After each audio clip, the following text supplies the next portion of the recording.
Kinokontak na ang mga kababayan natin sa Lebanon ng Foreign Affairs Department para sa posibleng paglilikas. Kasunod yan ng panawagan ng Israel na lumikas ang mga nasa timog na bahagi nito, pareho sa abiso nila noon bago umatake sa Gaza. Nakatutok si JP Soriano. Alingaw-ngaw ng sirena na sinundan ng pagsabog. Go! Ang nasaksihan ng paulanan ng Iran ang Israel. Nang mahigit 180 ballistic missiles itong Martes. Oh my God! Kabilang sa mga nagkubli sa mga bomb shelter o mamad, ang mga kababayan nating nagtatrabaho roon. Sarado nyo!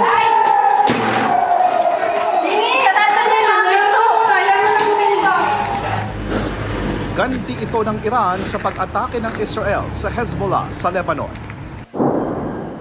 Kaya nabanggit ng Department of Foreign Affairs ng Pilipinas ang ground operation ng Israel doon nang ihayag ang pagkabahala sa paglalapan ng tensyon sa Middle East kasunod niyan.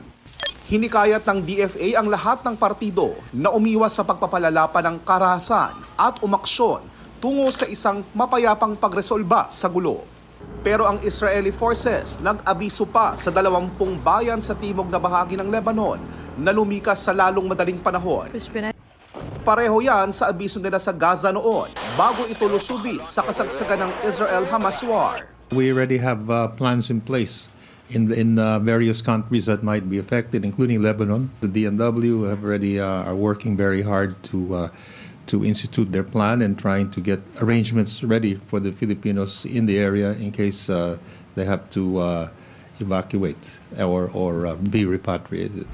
Mahigit 11,000 ang Pilipino sa Lebanon na karamihan ay nasa Beirut. Nasa southern Lebanon ang sentro ng bakbakan, kaya kinontak na ang mga Pilipino roon para maiuwi. They have already identified where they are and they've already contacted those whom they can contact in southern Lebanon. Para sa GMA Integrated News, JP Soriano, nakatutok 24 oras.